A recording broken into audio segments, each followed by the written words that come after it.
Lieutenant Commander Alice Wells stared out the viewport of the military transport shuttle as Earth grew smaller behind them. The blue marble that was humanity's only home for thousands of years looked peaceful from this distance. It was hard to believe that just 3 days ago, 17 massive alien ships had appeared in orbit, sending the planet into a panic. "Still can't believe they picked us," said Greg Summers, the communications specialist sitting across from her. He was tapping his fingers nervously on his knee, a habit Alice had noticed during their rushed training. "The selection process wasn't random," Dr. Olivia Martinez said without looking up from her tablet. The xenobiologist had barely stopped reviewing the limited information they'd been given about the Galactic Confederation since their team was formed. They analyzed global communications and determined military personnel would best represent human decision-making processes. John Kelly, their cultural liaison, snorted. "That's their first mistake, thinking the military represents all of humanity." Alice turned from the viewport. "Maybe not all of humanity, but they got one thing right. We're adaptable." The transport shuttle shuddered slightly as it approached the massive alien vessel that would take them to the edge of the solar system. Up close, the ship was even more impressive than it had appeared on screens back on Earth. It was shaped like a flattened sphere with odd protrusions and patterns across its hull that seemed to shift and change as they watched. Those patterns might be a form of written language, and Greg said, his professional interest overcoming his nervousness. The ship itself could be telling a story. A blue light enveloped their shuttle, and Alice felt a slight pull as they were guided into what they assumed was a docking bay. The shuttle settled with barely a bump. "Remember the protocols," Alice reminded her team as they gathered their gear. "No sudden movements, maintain eye contact if their species has eyes, and remember that we represent all of Earth now." The shuttle door opened with a hiss, revealing a brightly lit hangar bay, much larger than what they had expected. 3 aliens waited for them at the bottom of the ramp. They stood on 2 legs like humans but were unmistakably not human. Their skin was a pale blue-green, and they had no hair. Their faces had large almond-shaped eyes that blinked sideways, and instead of a nose, they had small breathing slits. They wore simple, flowing garments with complex patterns, similar to those on the ship's hull. Greg took a deep breath and stepped forward first, as planned. He made a series of hand gestures that they had learned from the first contact message. A simple greeting. One of the aliens stepped forward and responded with similar gestures before speaking in perfect English. "Welcome aboard the Confederation. Vessel Harmony of Worlds. I am Ambassador Zillith of the Hegemony, primary contact for new species integration." Alice couldn't hide her surprise. "You speak our language." The ambassador's face moved in what might have been a smile. "We have been monitoring your global communications for some time. Language acquisition is simple for us." "That's both impressive and a little concerning," John muttered. Ambassador Zillith gestured toward a wide doorway. "Please follow me. The journey to the Confederation Assessment Station will take approximately 6 of your Earth days. We have prepared quarters for you that should meet your biological needs." As they walked through the alien ship, Alice noticed that the corridors were wider and taller than necessary for either humans or the blue-skinned aliens. She soon understood why when they passed other aliens of various shapes and sizes. Some were tall and willowy with too many joints in their limbs. Others were short and stocky with thick, leathery skin. One group looked insectoid, with shimmering exoskeletons and multiple limbs. "The Confederation includes 17 spacefaring species," Ambassador Zillith explained, noticing their stares. "Each has passed the aptitude assessment and been granted membership." "And now it's our turn," Alice said. "Indeed, though I must admit your species presents unusual characteristics." Dr. Martinez perked up. "In what way?" Ambassador Zillith paused before a large door that slid open silently. "Perhaps it would be best to show you. This is our biological classification center." The room they entered contained numerous screens displaying what appeared to be planetary data, biological readings, and comparative charts. A tall, willowy alien with pale, almost translucent skin was working at one of the stations. "This is Scientist Aloran of the Eridani," Zillith introduced. Aloran specializes in evolutionary biology and planetary classification. Aloran turned and bowed slightly. Welcome, humans. Your data has been most perplexing. Greg glanced at Alice with a raised eyebrow before asking, perplexing how? Aloran touched one of the screens, bringing up an image of Earth alongside several other planets. Your homeworld. It registers as a Class 12 gravity well, with atmospheric composition including numerous compounds toxic to most intelligent life. Your radiation levels, temperature variations, and geological instability are all well beyond normal parameters for intelligence evolution. That's just Earth, John said with a shrug. It's home. Your planet is what we classify as a death world, Zillith stated bluntly. Species that evolve on such planets rarely achieve spaceflight because their planetary conditions consume too many resources just for survival. Alice felt a strange sense of pride. Well, humans are stubborn. Indeed, Zillith replied. Your physical capabilities are also unusual. Your endurance, reaction times, and ability to withstand varying gravitational forces exceed predictions for your species' mass and brain size. Dr. Martinez stepped closer to the displays, her scientific curiosity engaged. Are you saying humans are physically superior to other Confederation species? In some aspects, yes, Aloran answered, though superior is not the correct term. Different evolutionary pressures produce different adaptations. Your species adapted to survive conditions that would kill most other intelligent beings in the galaxy. Greg laughed. So we're Space Orcs? The scary tough guys from a nightmare planet? The aliens looked confused by the reference, but Ambassador Zillith responded seriously. Your assessment results will determine how your species is classified. No predictions should be made prematurely. Speaking of the assessment, Alice said, we were told very little about what to expect. The aptitude assessment consists of 3 trials, physical, intellectual, and ethical, Zillith explained. All 17 current member species have passed, though with varying degrees of proficiency. Aloran added, the assessment was designed to identify species with the potential to contribute positively to galactic civilization. And if we fail? John asked the question they had all been wondering. A moment of silence followed before Ambassador Zillith answered. Failure is extremely rare, but species that fail are generally isolated until they develop further. It is, for the safety of all. Alice felt the weight of responsibility settle on her shoulders. Earth's future in the galactic community would be determined by how well their small team performed on these mysterious tests. We'll be arriving at the assessment station in 6 days, Zillith continued. I suggest you use this time to rest and prepare. Your quarters have been adjusted to Earth conditions. As they were led to their living space, Alice noticed other alien representatives watching them with what seemed like curiosity, caution, or in some cases what looked remarkably like fear. I get the feeling we're not what they expected, she whispered to her team. Dr. Martinez nodded. The question is whether that's an advantage or not. Guess we'll find out, Greg replied as the door to their quarters slid open. But one thing's for sure. They've never met Deathworlders like us before. The 6 days aboard the alien vessel passed quickly. Alice and her team spent most of their time learning about the Confederation from educational materials provided by Ambassador Zillith. They learned that the Galactic Confederation had existed for over 20,000 Earth years, with new species being added only after careful evaluation. Look at this, Dr. Martinez said on their final evening before arrival. She pointed to a screen showing statistics about member species. None of them evolved on planets with gravity higher than 0.8 of Earth's, and the atmospheric composition, most of these worlds have oxygen levels higher than ours and almost no harmful compounds. Greg looked over her shoulder. So we really are the tough guys from a nightmare planet. Deathworlders, John corrected with a smile. I kind of like the sound of that. Alice was studying a different document. The assessment process hasn't changed in 2,000 years. Every species takes exactly the same test. That seems odd, Greg said. Wouldn't they want to update their methods?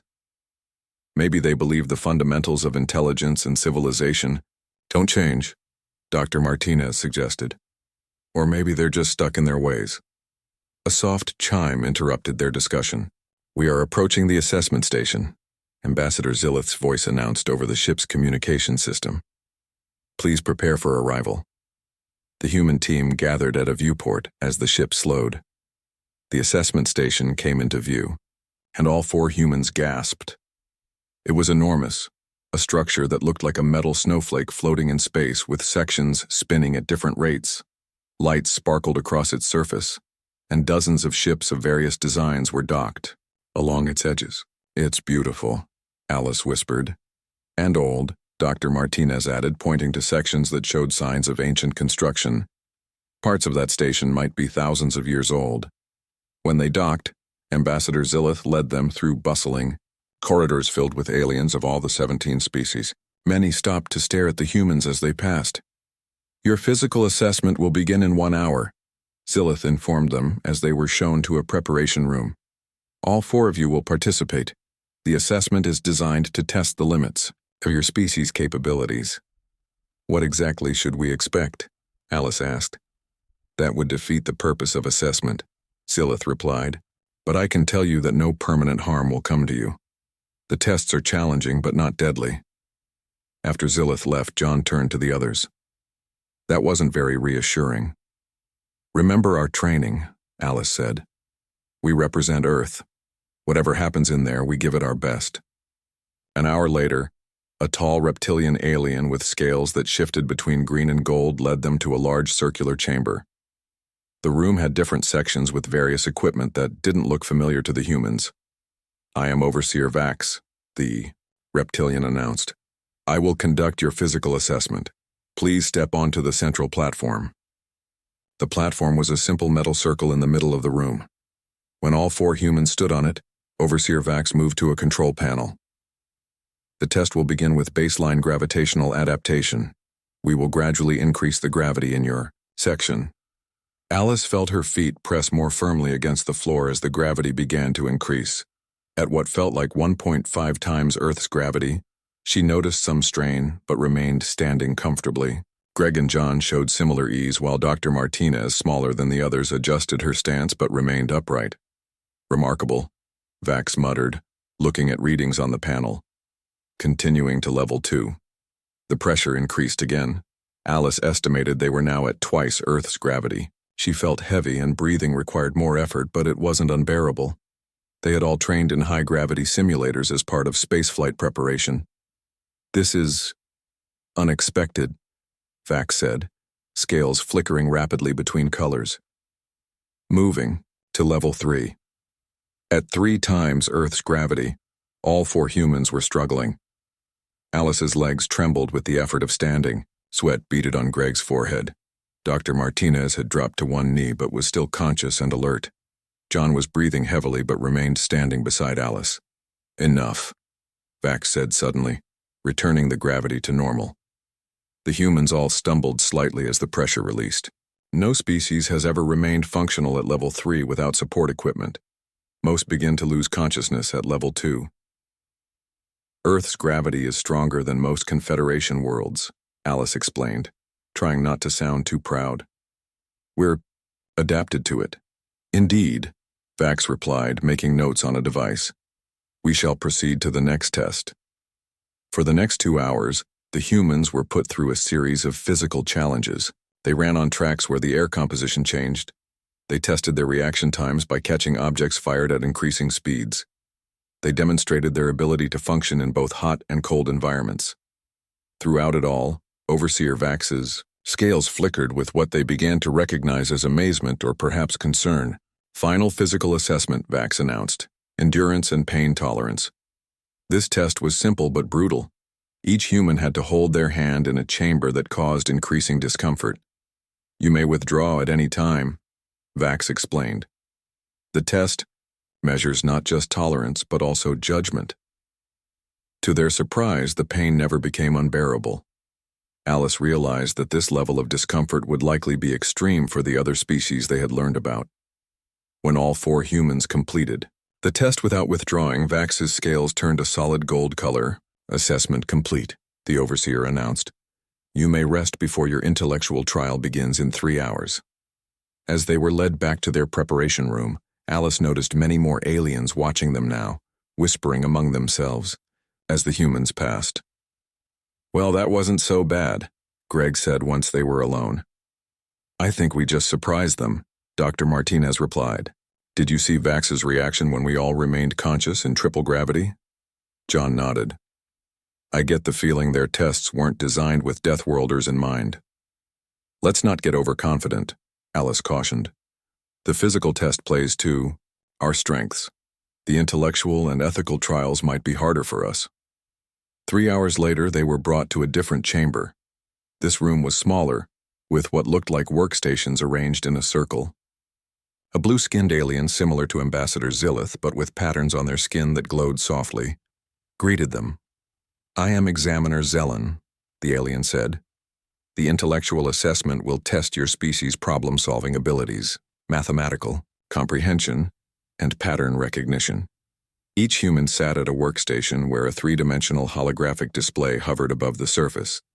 Strange symbols and patterns appeared in the display. You must determine the underlying principles and solve the puzzles presented, Zelen explained. There is no time limit, but efficiency is noted. As the test began, Alice focused on the shifting patterns before her. Some seemed to move in multiple dimensions at once. She recognized mathematical sequences in some, while others appeared to follow logical rules she hadn't encountered before. "Remember, to think outside our normal parameters," Dr. Martinez called out to the others. "They evolved differently than we did. Their logic might not match ours." With that insight, Alice began to see solutions. The humans worked steadily, occasionally sharing insights with each other. 2 hours passed before they completed all the puzzles. Examiner Zelen's glowing patterns pulsed rapidly as they reviewed the results. "Most unconventional approaches," the examiner said, "yet effective. You have completed the intellectual assessment." As they left the chamber, Alice couldn't help noticing that their alien observers had grown in number. The corridor outside was lined with representatives from various species, all watching the humans with what looked like a mixture of curiosity and concern. "I think we're causing quite a stir," Greg whispered. "One more test to go," Alice reminded them. "The ethical trial tomorrow. Let's rest and prepare." That night, as the others slept, Alice stood at the viewport in their quarters looking out at the stars. She couldn't shake the feeling that there was more to these tests than they were being told. Something about the way the aliens watched them, about the tests themselves, didn't quite add up. What are they really testing us for, she wondered aloud. Alice woke early after a restless night. Today was the final test, the ethical assessment. From what they had gathered, this was considered the most important of the 3 trials. The rest of the team joined her for breakfast, eating the Earth-like food provided by their hosts. "Anyone else nervous about today?" Greg asked, pushing his food around his plate. John nodded. The physical test was straightforward. The intellectual one had clear right and wrong answers. But ethics? That's subjective. What if their moral framework is completely different from ours? "It probably is," Dr. Martinez replied. "Their evolutionary paths and social structures are different. Their concept of right and wrong might not match ours at all." Alice considered this. "We just have to stay true to human values. We were chosen to represent Earth for a reason." Ambassador Zillith arrived to escort them to the final assessment. The blue-skinned alien seemed more formal than usual, almost solemn. "The ethical assessment is the true measure of a species' readiness to join the galactic community," Zillith explained as they walked. "Many species with physical prowess or intellectual capability have nonetheless failed to demonstrate the ethical maturity required for Confederation membership." "What exactly does the test involve?" Alice asked. "You will face a scenario," Zillith replied. "Your responses and decisions will be evaluated by representatives from all 17 member species." The assessment chamber was larger than the previous ones. In the center stood what looked like a control room with screens and consoles. Around the perimeter, elevated seats were arranged in a circle, filled with aliens from all the different species they had seen. A tall, willowy alien with pale skin approached them. Alice recognized the species as Eridani from their briefing materials. "I am Chief Adjudicator Thalen," the alien said in a melodic voice. "I will oversee your ethical assessment. Please enter the simulation chamber." The four humans entered the central area. Once inside, the room seemed to transform around them. The walls became transparent, showing what appeared to be a space station. Data scrolled across various screens. "This is a simulation of Outpost Zenith," Thalen's voice explained. "A research and cultural exchange station with representatives from all Confederation species. The station has suffered catastrophic damage from a stellar flare. Life support is failing in multiple sections." The screens showed different areas of the station. In some, aliens of various species were trapped. In others, what appeared to be libraries or museums held artifacts and data storage devices. "You have control of the station's remaining resources," Thalen continued. "You must decide how to allocate them. Not all sections can be saved. You have 30 minutes to make your decisions and take actions before total system failure." The humans gathered around the main console, examining the situation. "Life support is failing in sections 3, 5, and 7, Greg reported. Those areas contain approximately 60 individuals from 12 different species. Sections 2 and 6 contain the cultural repositories," Dr. Martinez added. "Historical artifacts, art, and data archives from all 17 member species. Some of these are listed as irreplaceable heritage items." John was reviewing the station schematics. "We have enough emergency power to stabilize 2 sections, maybe 3 if we reroute systems, but not all 5 affected areas." Alice looked up at the watching aliens. Their expressions were hard to read, but she sensed they were waiting for something specific. "What would you do, human leaders?" called out a reptilian observer that Alice recognized as Overseer Vax from the physical trial. "The cultural repositories contain millennia of achievement and knowledge." A small insectoid alien chittered in agreement. "The quorum representatives in Section 5 include high-ranking officials from 12 species. Their loss would be politically significant." Alice exchanged glances with her team. Something didn't feel right about this test. "Let's ignore the suggestions and focus on the actual problem," she said quietly to her team. "Greg, can we reroute life support from non-essential areas?" Greg studied the controls. "Yes, we could shut down life support in unoccupied sections to buy more time for the occupied ones." "Do it," Alice ordered. "John, is there any way to evacuate people from the failing sections to safer areas?" John nodded. "There are emergency transport tubes between some sections. Not all, but we could move about half the people." "Start with those who can't be protected by rerouting life support," Alice said. "Dr. Martinez, what about the cultural items? Can any be moved?" "Some of the data could be transferred to secure servers," Martinez replied. "The physical artifacts are too numerous to move quickly." Alice made her decision. "Our priority is saving lives. Reroute power to protect as many living beings as possible. Use emergency transport for those who can't be protected. Transfer critical data if possible, but not at the expense of life support." They worked quickly, implementing their plan. The observers murmured as they watched. "You're ignoring the heritage repositories," the Eridani adjudicator noted with what sounded like disapproval. "People first, things second," John replied without looking up from his work. As they neared the end of their time limit, they had managed to secure life support for all but one small section containing 5 individuals. The emergency transport was on its way to evacuate them. "Time's up," Thalen announced. The simulation froze. "Assessment results," the adjudicator continued. 73 individuals saved, including 12 junior representatives. No senior quorum members prioritized. Approximately 62% of cultural data preserved through transfers.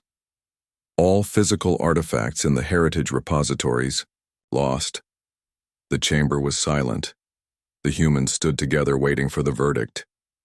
"You chose to prioritize all living beings equally," Thalen stated, "without regard for rank or political significance." "Of course," Alice replied. Lives come first. You sacrificed irreplaceable cultural treasures spanning thousands of years to save 5 maintenance workers, an observer noted. Greg stepped forward. Those workers have families, histories, and futures. Artifacts, no matter how old or valuable, are just things. Murmurs spread through the watching aliens. Some seemed agitated while others appeared thoughtful. Cultural preservation is the foundation of civilization, Thalen said. The accumulated wisdom and achievement of billions must take precedence over temporary biological existence. Dr. Martinez frowned. That's backward. Civilization exists to serve people, not the other way around. People create culture, John added. If the people survive, new culture will emerge. Alice watched the aliens' reactions. Some were clearly upset, but others, particularly younger-looking individuals and those of lower rank, seemed to be nodding in agreement. Talen's expression was unreadable.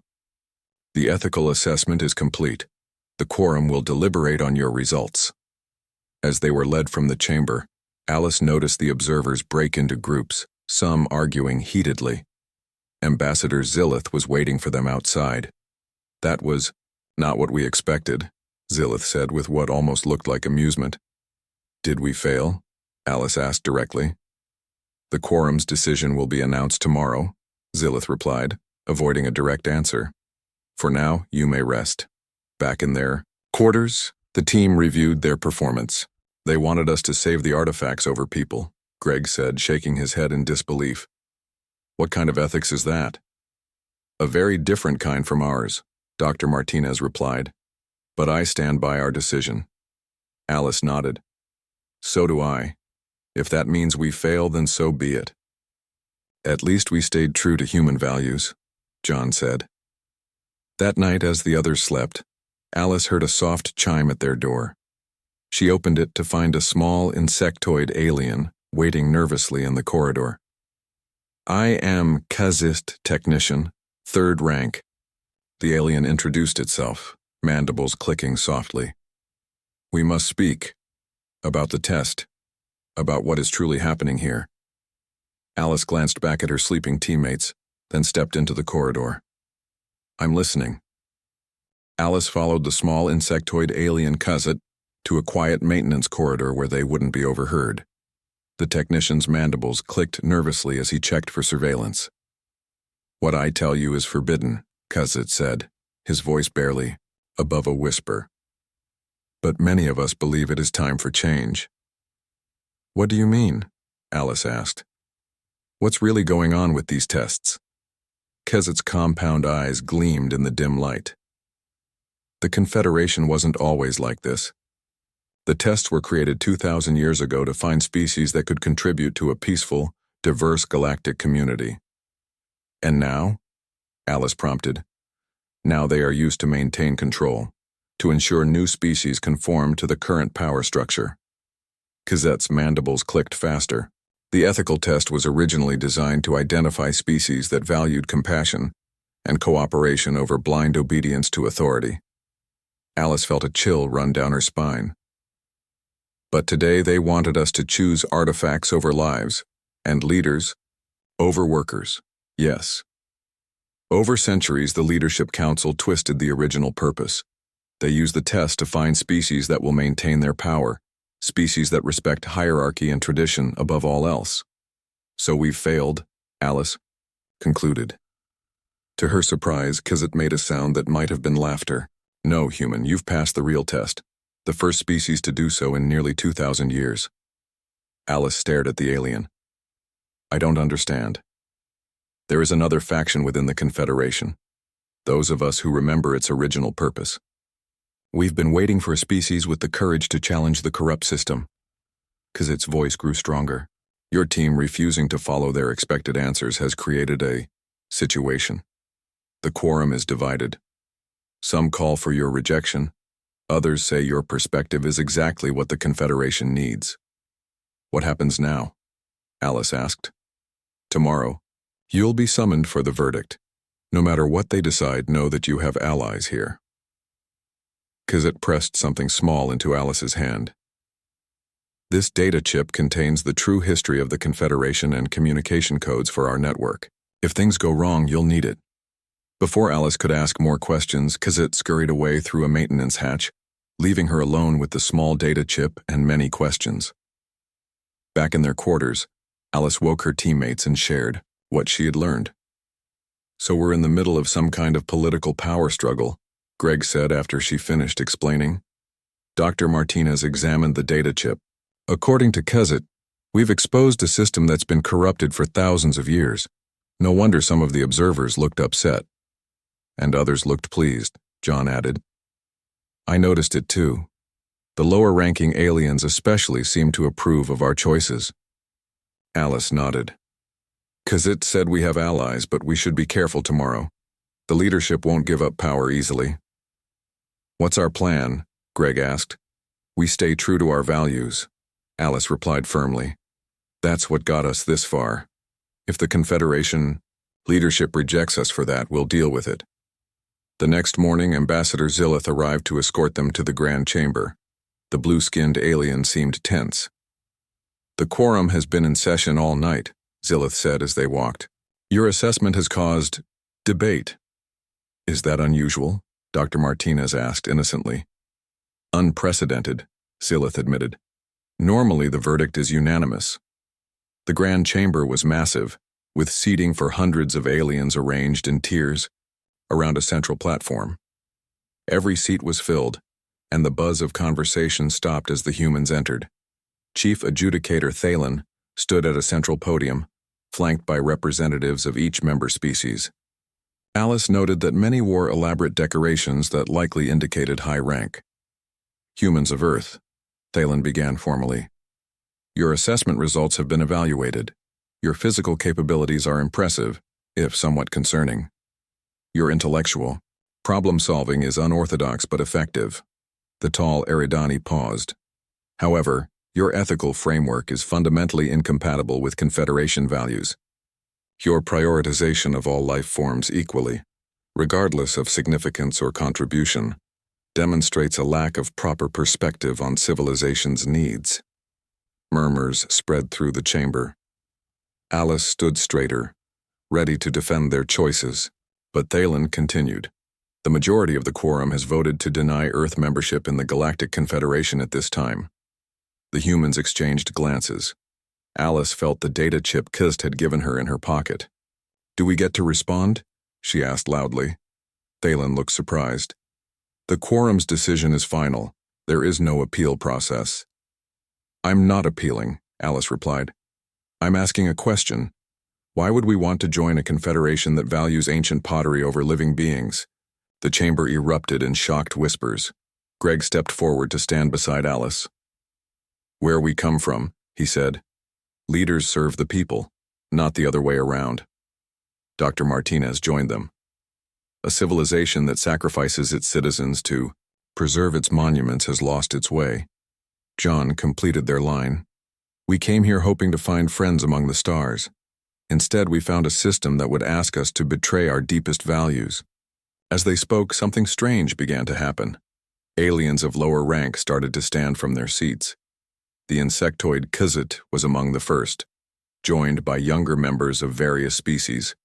Soon, nearly half the chamber was standing. Thalen's pale face showed alarm. "This is irregular. The decision has been made." "Perhaps it is time for new decisions," a voice called out. Ambassador Zillith stepped forward, joining the humans, and new decision-makers. An older reptilian that Alice recognized as Overseer Vax from the physical trial rose from among the leadership. "This is treason. Security, remove these dissenters." But the security forces, mostly made up of lower-ranking members, remained still. A young Eridani stepped onto the central platform. "The humans have shown us what we've forgotten. The Confederation was founded on principles of mutual respect and cooperation, not blind obedience to hierarchy. This human-inspired rebellion will destroy thousands of years of order and tradition," Thalen protested. "Maybe some traditions should be questioned," Alice said. "On Earth, we call that progress." The chamber had divided now. The high-ranking officials clustered together, looking increasingly concerned, while the majority of the chamber stood with the humans. "What happens now?" Greg whispered to Alice. Before she could answer, Ambassador Zillith addressed the entire chamber. "I propose a motion to reconstitute the quorum, with equal representation from all levels of society and all member species." "Seconded," called voices from around the room. "This is unprecedented," Thalen sputtered. "So are we," John said with a smile. "Deathworlders tend to shake things up." As the impromptu vote spread through the chamber, with the motion clearly winning, Alice turned to Zillith.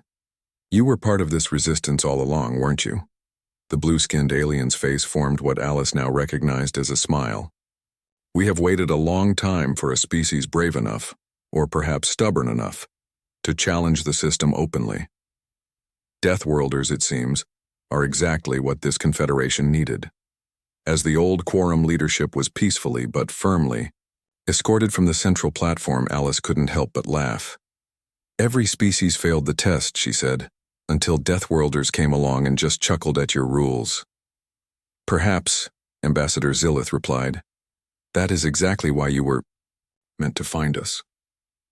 3 weeks had passed since the humans' ethical test had sparked what many were now calling the renewal within the Galactic Confederation.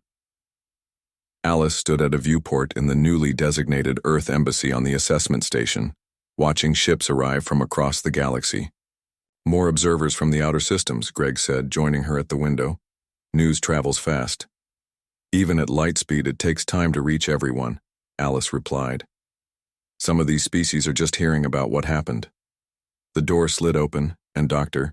Martinez entered with John and their new friend Kazet, who had become their unofficial guide to Confederation politics. "The new quorum session is about to begin," Kazet announced, his mandibles clicking excitedly. "You are all invited to attend as honored guests." As they walked through the station corridors, Alice noticed how different the atmosphere felt. The rigid formality was gone. Members of different species mingled freely, without the strict separation by rank that they had observed before. 17. New representative councils have been formed, Kazet explained. Each species now selects members from all levels of their society, not just the elite. "How are the former leaders taking it?" John asked. "Some resist, of course," Kazet replied. "But most have accepted the changes. Many admit the system had become stagnant." The grand chamber had been rearranged. Instead of hierarchical tiers, the seating was now arranged in a more equal circle. The humans were given seats of honor near Ambassador Zillith, who now led the Transitional Council. "Today we welcome representatives from 3 systems who have expressed interest in joining our confederation," Zillith announced to the assembly. "Under our new protocols, they will be evaluated not on their conformity to our expectations, but on their potential to contribute to our shared growth." Alice smiled at the change in language. The influence of human values was clear in the new approach. After the session, Zillith invited the humans to a private meeting with the Transitional Council. The room contained representatives from all 17 species, including both former leaders who had embraced the changes and newer voices who had been silenced under the old system. "We've received communication from your Earth governments," Zillith began. "They are understandably cautious about joining a system that recently rejected you."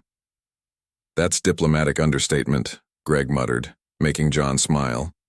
"We hope you will serve as ambassadors," continued a young Eridani who had replaced Thalen, "to explain that the confederation you would be joining is not the same one that administered your tests." "We'd be honored," Alice replied. "But I have a question. What exactly made humans different? Surely other species before us valued life over artifacts." The council members exchanged glances. Overseer Vax, the reptilian who had administered their physical test and who had surprisingly embraced the reforms, spoke up. "It was not just your values, but your willingness to defend them," Vax explained, scales shifting to a thoughtful blue color. "Most species, when faced with unanimous disapproval from what appeared to be the entire galactic community, would doubt themselves. You did not." Deathworld adaptation, Dr. Martinez suggested. On Earth, standing your ground can be the difference between survival and extinction. Precisely, Kazad agreed. Species from gentler worlds tend to seek consensus and avoid conflict. This made them vulnerable to manipulation by the old quorum. There is another factor, added a small, floating alien Alice hadn't met before. Your species evolved on a world where cooperation was as essential as competition. Your social structures balance individual thought with group cohesion in a way many of our species find unusual. Silith nodded. The old quorum feared this balance. They preferred species that either prized individual advancement, making them easy to control through hierarchy, or valued group consensus above all, making them unwilling to challenge traditions. Humans can be stubborn individuals and powerful team players, John observed. I guess that's a rare combination out here. Indeed, Zilith replied, and it is exactly what the Confederation needs. The meeting concluded with a proposal. Earth would be offered full membership in the reformed Confederation, with the human team serving as the first representatives until formal diplomatic relations could be established. Later, as they prepared the communication that would be sent back to Earth, Alice found herself reflecting on their journey. When we left Earth, we were afraid the aliens might be hostile, she said to her teammates. Instead, we found a civilization that needed our help, even if they didn't know it. Humans to the rescue, Greg joked, but his smile was genuine. Who would have thought our stubborn Deathworlder values would be exactly what the galaxy needed? It's more than that, Dr. Martinez said thoughtfully. We learned something too. Their scientific knowledge, their cultural diversity, there's so much we can learn from them even with their flaws. That's the point of the Confederation, isn't it? John added. Different species bringing different strengths. A chime at the door interrupted them. Ambassador Zilith entered along with representatives from several species. We have a request, Zilith said. Many of us wish to learn more about Earth. About this Deathworld that produced such a remarkable species. You want to visit Earth? Alice asked, surprised. With appropriate protective measures, yes, the Eridani representative replied. We believe experiencing your world firsthand would help us understand your perspective. And some of us simply wish to see the home of the species that changed everything, Kazit added, mandibles forming the insectoid equivalent of a smile. Alice looked at her teammates, who nodded in agreement.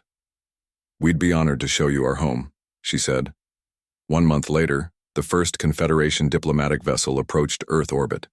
Inside, representatives from all 17 species prepared for their first visit to a death world.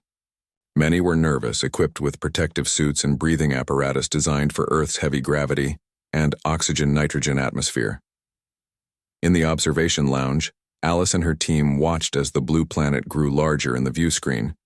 It looks so peaceful from up here, Zilith commented. It has its challenges, Alice replied. But that's what shaped us. The Confederation has existed for 20,000 years, the Eridani representative said. Yet in less than 1 month, your species has transformed our most fundamental assumptions. That's humans for you, Greg said with a laugh. We're full of surprises. As the ship began its descent toward the landing site, where Earth's leaders waited to greet the first official delegation from the stars, Alice thought about the journey that had brought them here. Every species failed the test, she said quietly, until Deathworlders came along. Ambassador Zilith turned to her. Perhaps the test itself was flawed. Perhaps what we needed was not a species that could pass our test, but one that would question why we were giving it in the first place. That's the thing about humans, John said. We never take things at face value. A habit formed from surviving on a world that constantly challenged you, Kizit observed. Dr. Martinez smiled. And now we get to challenge the galaxy, in a good way. As Earth grew larger in the viewport, Alice felt a surge of pride. Humanity's journey to the stars had just begun, and they had already made their mark. Not through conquest or technological superiority, but through something much more fundamental. The values forged on a challenging world that had taught them to stand up for what was right, even when standing alone. The Deathworlders had arrived on the galactic stage, and the universe would never be the same.